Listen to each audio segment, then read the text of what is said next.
sedang itu makam wali palsu dibuat mewahnya dan mengorbankan banyak makam-makam pribumi termasuk makam pahlawan. Di dalam pemerintahan Desa Poso ini kan, khususnya di makam Museum Poso kan tidak boleh untuk diizin. Nah, terus ini ada permintaan keluarga dari Birjapa untuk perizinan. Nah, terus langkah saya itu seperti apa? Terus nanti kalau ada pertanyaan warga, dia menjawab seperti ini. Gini Pak, ibaratkan lalu lintas, rambu-rambu lalu lintas di jalan, ada kuning, hijau dan merah. Kalau merah itu ambulan dan apa kan boleh langsung jalan. Ibaratkan seperti itu. Birjapa ini itu tokoh tidak hanya tingkat kabupaten, internasional, nasional internasional. Ini enggak main-main. Juga ini juga perintah juga dari Birlutfi juga menyarankan harus diizin.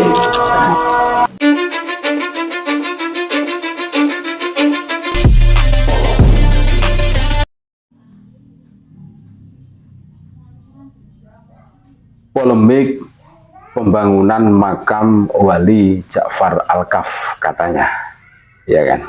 Katanya wali yang menuai kontroversial dan ujung-ujungnya dilaporkan oleh saudara-saudara kami yang ada di Kudus karena ada indikasi pelanggaran hukum. Nah, karena itu makam umum tidak boleh digijing, tidak boleh dibangun, bahkan pembangunannya ini kebablasan.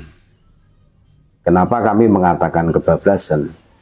Karena di situ itu akses jalan menuju makam Wali Ja'far Al-Kaf ini dicor sehingga puluhan makam pribumi tertimbun, diinjak-injak untuk jalan. Miris kan? Zalim ini. Lah, terungkap. Kita semua sudah mendengarkan pernyataan dari Pak Kades Ploso. Nah, itu kan makam umum Ploso toh. Ternyata fatwa Gus Bahak lah yang menentukan adanya bangunan di makam Habib Ja'far Al-Kaf, ya kan? Karena aturan di pemakaman umum itu semua warga tidak boleh memasang kijing.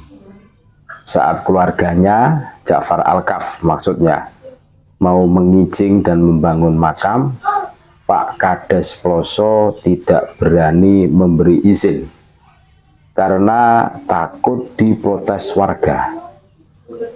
Dengan situasi demikian, Pak Kades Ploso minta saran dan fatwa dari Gus Bahak untuk menengahi masalah ini. Gus Bahak memberikan analogi dengan lampu jalan raya. Ada merah, ada kuning, ada hijau. Menurut ilmu yang dipahami Gus Bahak, Habib Ja'far Al-Kaf diibaratkan dengan mobil ambulan yang boleh melanggar aturan lalu lintas dengan menerobos lampu merah. Karena Gus Bahak menganggap Habib Ja'far Al-Kaf adalah seorang tokoh wali tingkat internasional, bukan hanya wali tingkat kabupaten, apalagi sudah dapat izin dan restu dari Habib Lutfi bin Yahya yang waktu itu memang masih berpengaruh sangat besar. Nah ini, karena memiliki kelebihan dalam hal ronsen kuburan, tidak seperti sekarang ini yang dihujat di mana-mana karena sudah terbongkar semua belangnya. Nah, akhirnya terbongkar. Kenapa Pak Kades Ploso ini membolehkan, kan gitu kan? Padahal di peraturannya itu tidak boleh mengkijing itu kan, begitu kan? Nah ini kan yang menimbulkan polemik ternyata, saudara-saudaraku. Ini seharusnya Pak Kades kan mempubliskan kepada para warganya begini. Nah, jadinya kan bingung sendiri kan. Nah, di sisi lain ya, ada makam seorang pejuang kemerdekaan. Walaupun beliau mungkin bukan wali, juga bukan cucu Nabi, tapi beliau adalah seorang pejuang kemerdekaan. Sudah jadi korban akibat fatwa Gus Baha, itu kan, dengan mengibaratkan Habib Ja'far Al-Kaf seperti ambulan yang boleh melanggar aturan lalu lintas. Berarti boleh mengabaikan puluhan makam dengan memasang jalan di atas makam.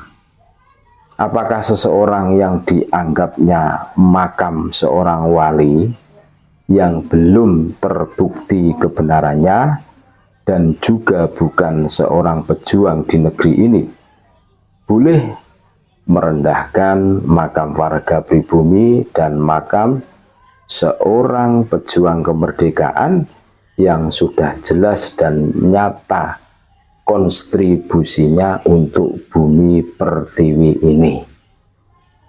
Pertanyaannya yang harus dijawab oleh Gus Baha yang ahli dalam berfatwa itu. Makanya ngeri saudara-saudaraku. Sekecil apapun, kalau di awal itu sudah ada pelanggaran, biasanya akan tercium. Ya, ibarat seseorang yang di situ itu menutupi bangkai, suatu ketika akan tercium juga aromanya. Pelanggaran peraturan. Nah, ini. Nah, adanya peraturan di makam ploso, makam umum, bahwa di situ ditulis dengan tinta tebal tentunya, tidak boleh mengkicing. Nah, ini kan seharusnya kan diindahkan. Ternyata lain kan, lain. Makanya terungkap, hari ini betul-betul terungkap. Ini sebuah iktibar buat kita semua, kehati-hatian kita semua. Ya, dalam menentukan langkah, menentukan fatwa. Iya. Jadi kita harus betul-betul jeli, harus betul-betul presisi dalam menentukan langkah dan menentukan fatwa. Apalagi sekelas Gus Baha dan Habib Lutfi kan, wah ngeri saudara-saudaraku. Kita tidak tahu apa yang terjadi esok hari kan gitu kan. Nah, ini kan jadinya blunder kan ini. Ya, gara-gara fatwanya Gus Baha inilah Pak Kades Poso ini mengungkapkan semuanya, ya kan? Karena kebingungan, ya kan? Kan kebingungan toh. Karena menyalahi prosedural, menyalahi SOP, akhirnya sowan Gus Baha. Terus di situ menceritakan karena keluarga Habib Ja'far Al-Kaf ini minta dikicing. Nah, ternyata bukan hanya dikicing, di situ ada bikin akses jalan dicor, terus puluhan makam pribumi ditimbun cor. Ya kan, ngeri saudara-saudaraku, ngeri. Mudah-mudahan ini menyadarkan kita semua, saudara-saudara, menambah kehati-hatian kita semua dalam melangkah. Terima kasih, mudah-mudahan bermanfaat. Assalamualaikum warahmatullahi wabarakatuh.